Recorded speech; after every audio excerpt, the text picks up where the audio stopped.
ఎలా ఉన్నారు? నేను మీ అజయ్.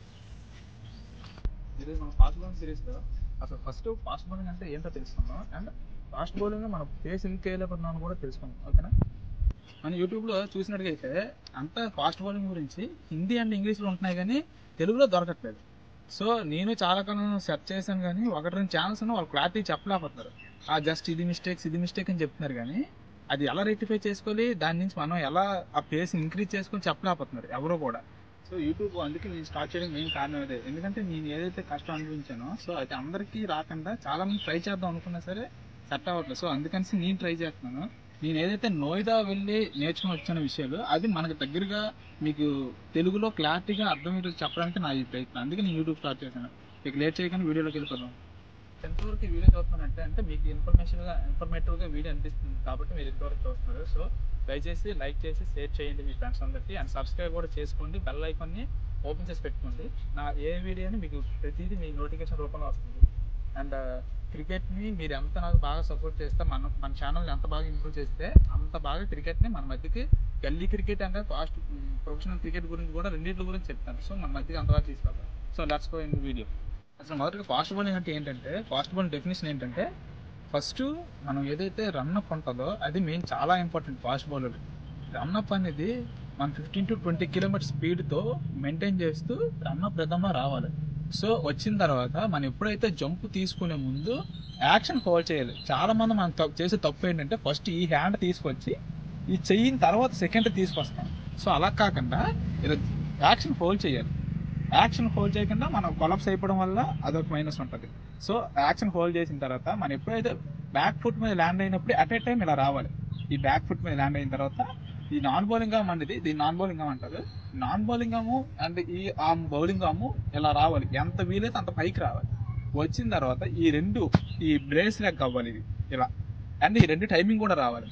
ఇలా బ్రేస్ లెగ్ వచ్చి ఇలా టైమింగ్ అవి వచ్చినప్పుడు ఇలా వచ్చి ఇలా హోల్డ్ అవ్వాలన్నమాట యాక్షన్. ఓకేనా? ఇలా వచ్చి ఇలా హోల్డ్ అయ్యి ఇలా ఆటోమేటిక్గా రిస్ట్ న్యాప్ అనేది వస్తుంది, అండ్ రిస్ట్ కాక్ కూడా అయ్యి ఉంటుంది. ఎప్పుడైతే మన బేసిక్స్ అన్నింటిలో స్ట్రాంగ్ ఉంటాము. ఇంపల్స్ స్ట్రైన్ ఇంప్రూవ్ చేయాలి. ఇంపల్స్ స్ట్రైన్ అంటే మీకు చేసి చూపిస్తుంది వాళ్ళు. ఈ బ్యాక్ ఫుట్ మీద ల్యాండ్ అవుతాం కదా, బ్యాక్ ఫుట్ మీద ల్యాండ్ అయినప్పుడు ఇలా వస్తుంది అనమాట. ఇలా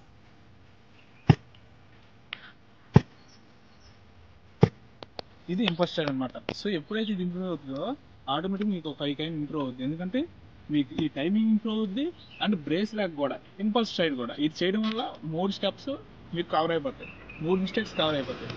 సో అయిన తర్వాత ఆటోమేటిక్గా ఫినిషింగ్ అనేది 2 వాట్స్ వెళ్ళాలి.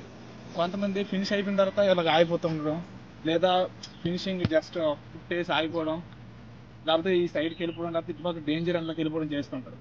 సో అలా చేయడం వల్ల మీకు క్రాంప్స్ రావడం కానీ, ఇంజురీస్ అయిపోవడం కానీ, లేకపోతే బ్యాక్ ఇంజురీస్ అయిపోవడం కానీ అవుతుంటాయి. మీకు రన్న ప్రథమం చెప్పాను కదా, ఆ రన్న ప్రథమం నేను ప్లేస్ చూపిస్తాను, అది ఒకసారి చూడండి. సైక్లిక్ ప్యాటర్న్లో రావాలి. ఓకేనా? అది చూడండి.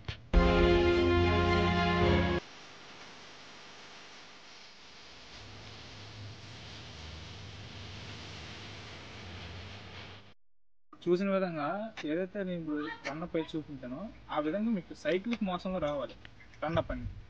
సో అప్పుడు మీకు మంచి రిథమ్ ఫీల్ వస్తుంది, అండ్ ఈ రెండు సింక్ అవ్వాలన్నమాట. ఇలా ఓకేనా? నేను ఇప్పుడు చెప్పిన విషయాలన్నీ మన ప్రొఫెషనల్ క్రికెట్కైనా గల్లీ క్రికెట్కైనా ఎవరికైనా ఒకటే.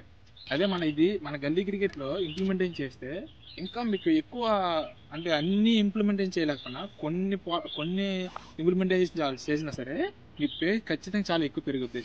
ఎందుకంటే ఆ బాల్ వెయిట్కి ఈ బాల్ వెయిట్కి, అండ్ ఆ బాల్ సైజ్కి ఈ బాల్ సైజ్కి మీకు ఆ డిఫరెన్స్ చాలా ఉంటుంది. సో అది తేలిగ్గా ఉండడం వల్ల మీరు ఈజీగా బాల్ ఫాస్ట్గా వేయగలరు. సో మీరు ఫైర్ అవుతా గ్రౌండ్ అవ్వగలరు, అండ్ ఏ టోర్నమెంట్కి వెళ్ళినా మీ పేరే సెలెక్ట్ ఉంటుంది మనకి అస్తమానం. ఓకేనా? విషయాలు డిస్కస్ చేసుకున్నాం. అసలు ఫాస్ట్ బౌలింగ్ అంటే ఏంటి, అండ్ ఫాస్ట్ బౌలింగ్ మిస్టేక్స్ అది మీకు చాలా క్లియర్గా అర్థమయ్యాయని అనుకుంటున్నాను. I hope. అండ్ మీకు ఏమైనా డౌట్స్ ఉన్నా ఏమున్నా కామెంట్లో పెట్టండి. అంటే నా ఎక్స్ప్లెనేషన్ అండ్ ఇంకేదైనా నేను ఇంప్రూవ్ చేసుకోవాలనుకుంటే దయచేసి అది కూడా నాకు సజెస్ట్ చేయండి. నెక్స్ట్ వీడియోకి నేను ఇంప్రూవ్ చేసుకోవడానికి అండ్ మీకు మంచి కంటెంట్ ఇవ్వడానికి నేను ట్రై చేస్తూ ఉంటాను. మంచి కంటెంట్ నాకు తెలిసింది అంతా మా కోచ్లతో మాట్లాడుతూ అది కూడా మీకు అందించడానికి ట్రై చేస్తూ ఉంటాను. దయచేసి మర్చిపోకండి, కామెంట్ మాత్రం చేయండి. మనం ఇది తెలుసుకున్న మిస్టేక్స్ మీద నెక్స్ట్ వీడియో నుంచి ఆ మిస్టేక్స్ని ఒక్కొక్క దాన్ని ఒక్కొక్క పార్ట్గా ఏదైతే మిస్టేక్స్ ఉన్నాయో అవి డ్రిల్స్ చేసుకుంటూ ఏ డ్రిల్స్ అయితే అది ఇంప్రూవ్ అవుతుందో అది మీకు క్లారిటీగా తెలిసే విధంగా నేను నెక్స్ట్ వీడియోస్ అవన్నీ అప్లోడ్ చేస్తూ ఉంటాను. Okay, thank you. దయచేసి లైక్ చేసి షేర్ చేయండి మీ ఫ్రెండ్స్ అందరికీ, అండ్ సబ్స్క్రైబ్ కూడా చేసుకోండి. బెల్ ఐకాన్ని ఓపెన్ చేసి పెట్టుకోండి. నా ఏ వీడియోని మీకు ప్రతి